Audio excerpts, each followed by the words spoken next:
Bahujan Samaj party तो BJP की B team है, हमें बी टीम बताया जाता है।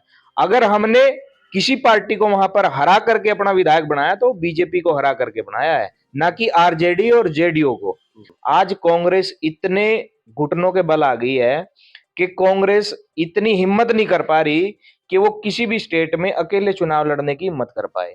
बिहार जैसे स्टेट में, जो इतना बड़ा स्टेट है जहां पर 243 विधानसभा की सीटें हैं, जब इतने बड़े प्रदेशों के अंदर कांग्रेस अकेले अपने दम पर चुनाव लड़ने की हिम्मत नहीं कर पा रही, और ऐसी स्थिति में अकेले अपने दम पर बिहार के अंदर अगर किसी पार्टी ने चुनाव लड़ा बिहार के अंदर, तो वो बहुजन समाज पार्टी ने लड़ा है। और बहुजन समाज पार्टी ने करके दिखाया है। वहां पर हमारा वोट प्रतिशत तो बड़ा ही बड़ा, लगभग 8.5 लाख के करीब हमने वहां पर वोट बिहार के अंदर लिए, और अपना एक विधायक भी वहां पर जिताने का काम किया है। एक विधायक बहुजन समाज पार्टी का बना है। और बीजेपी जो ये बात करते हैं कि बहुजन समाज पार्टी तो बीजेपी की बी टीम है, हमें बी टीम बताया जाता है। अगर हमने किसी पार्टी को वहां पर हरा करके अपना विधायक बनाया तो बीजेपी को हरा करके बनाया है, ना कि आरजेडी और जेडीयू को। नमस्कार, राष्ट्रीय कदम समाचार सेवा में आपका स्वागत है। इस समय हम लोग उपस्थित हैं हरियाणा के जिला यमुनानगर की विधानसभा जगाधरी में। हमारे साथ उपस्थित हैं आपके जाने माने संघर्षशील बसपा नेता चौधरी विशाल गुर्जर खत्री जी, जो बहुजन समाज पार्टी हरियाणा के प्रभारी भी हैं और कई सामाजिक और धार्मिक संस्थाओं के सम्मानित सदस्य भी हैं। आइए करते हैं बातचीत। गत दिनों बिहार में हुए चुनाव को लेकर कांग्रेस तरह तरह के आरोप, वोट चोरी के आरोप बिहार चुनाव को लेकर लगा रही है। इसके बारे में क्या कहना चाहेंगे बसपा नेता चौधरी विशाल गुर्जर खत्री जी? विशाल भामरी जी नमस्कार। आपके और आपके सभी दर्शकों का धन्यवाद। आप सभी ने जो निष्पक्ष रूप से आप यहाँ लोगों की जो आवाज़ है उसको उठाने का हरदम प्रयास करते हैं, उसके लिए भी आपको धन्यवाद। जहाँ तक आपने बिहार चुनाव की बात की, बिहार चुनाव में जो चौंकाने वाले जो नतीजे सामने आए, उसमें हम ये कह सकते हैं कि निष्पक्ष चुनाव अगर हम देखा जाए बिहार का, तो वो निष्पक्ष नहीं हुआ। वो कहीं ना कहीं जो वहां पर एनडीए और इंडिया अलायंस, जो दो घटक दल वहां चुनाव लड़ रहे थे, और तीसरे मोर्चे पर अगर कोई अकेला और अपने दम पर बहुजन समाज पार्टी वहां पर चुनाव लड़ रही थी।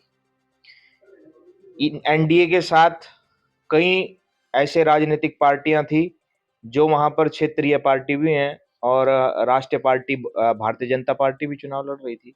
उधर अगर हम इंडिया गठबंधन की बात करें, उसमें उनकी आरजेडी और कांग्रेस राष्ट्रीय पार्टी भी चुनाव लड़ रही थी, और ये सब आपस में मिलकर चुनाव लड़ रहे थे। इनकी हिम्मत इतनी नहीं हुई कि ये अकेले अपने दम पर चुनाव लड़ सकें।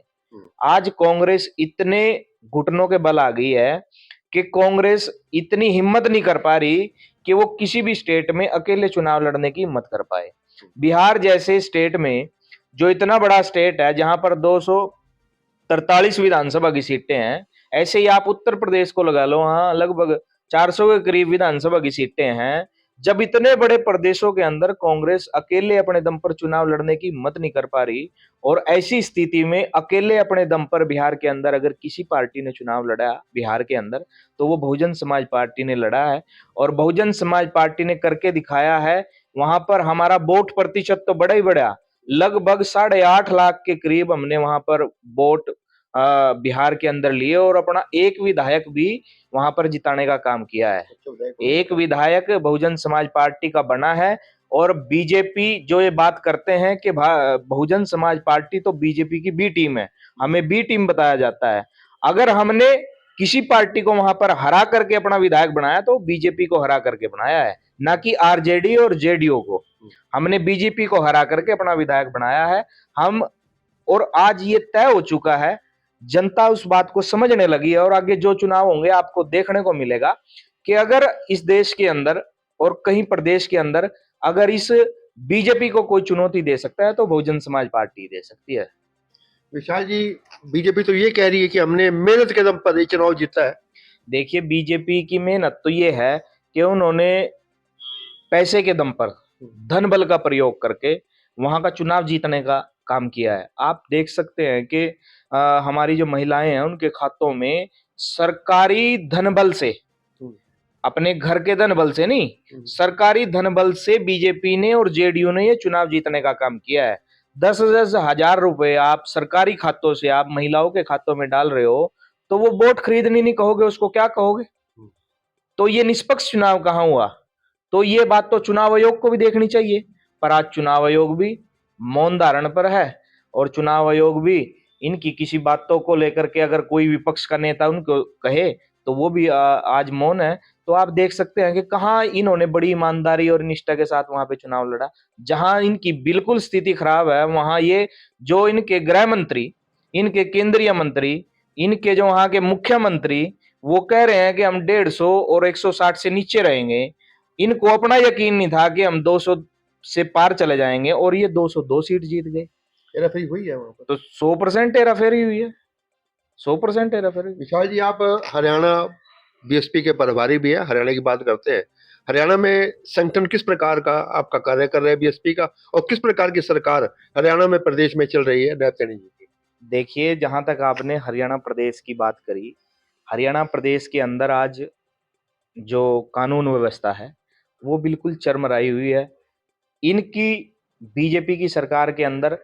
क्योंकि यहाँ पर भी आप ये मान करके चलें कि ये जो सरकार बनी नायब सिंह सैनी जी की और बीजेपी की इस हरियाणा प्रदेश के अंदर, ये भी सरकार कोई निष्पक्ष चुनाव के दायरे में सरकार चुनी हुई नहीं है।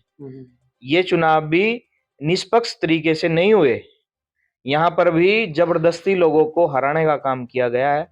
और मैं आपको बताना चाहता हूं, आज कानून व्यवस्था के ये हाल हैं कि दिन दहाड़े लोगों को धमकियां दी जा रही हैं, दिन दहाड़े फिरौतियां मांगी जा रही हैं, दिन दहाड़े व्यापारियों की दुकानों के ऊपर गोलियां चलाई जा रही हैं, दिन दहाड़े आईपीएस और आईएएस अधिकारी प्रताड़ना के कारण आत्महत्या करने का काम कर रहे हैं।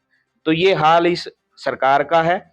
और अगर आप कार्य की बात करें हरियाणा प्रदेश के, तो हरियाणा प्रदेश के अंदर आज किस प्रकार से आज बीजेपी की सरकार के अंदर जो कार्य हो रहे हैं वो आप सभी को पता है। लोग सब लाइनों में हैं, किसान लाइन में, कर्मचारी लाइन में, हमारी जो आंगनवाड़ी वर्कर है, कोई भी किसी भी ट्रेड से जो हमारे कर्मचारी हैं, सब लाइन में है।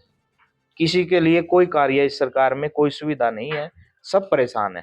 बसपा संगठन का कैसा निर्माण कार्य चल रहा है? देखिए, बहुजन समाज पार्टी हरियाणा प्रदेश के अंदर अपने संगठन को मजबूत करने के लिए गांव-गांव जाने का अभियान हमने चलाया हुआ है।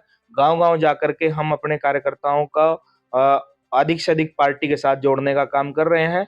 और बहुजन समाज पार्टी के जो हमारे कार्यकर्ता हैं, पदाधिकारी हैं, वो निश्चित तौर पर अपने संगठन को इस हरियाणा प्रदेश के अंदर मजबूत बनाने का काम कर रहे हैं, जिससे कल इस बीजेपी और कांग्रेस का मुकाबला हम डट करके कर सकें और इस बीजेपी की सरकार से, इस प्रदेश से और देश से निजात दिला सकें।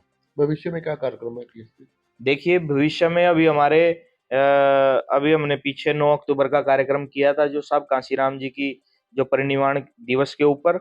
अब हमारा 6 दिसंबर को जो है बाबा साहब डॉक्टर भीमराव अंबेडकर जी के परिनिर्वाण के दिवस के ऊपर 6 दिसंबर को हम जोन स्तरीय कार्यक्रम करेंगे।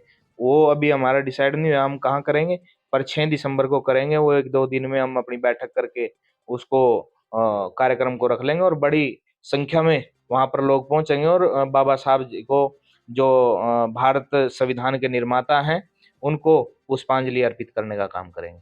किस प्रकार की अपील करना चाहोगे हरियाणा वासियों के नाम आप? देखिए, मैं तो हरियाणा प्रदेश के सभी सम्मानित लोगों को यही कहना चाहता हूं कि आज इस सरकार के अंदर जो हालात हैं उसके अंदर बड़े संभल करके चलने की हम सबको जरूरत है।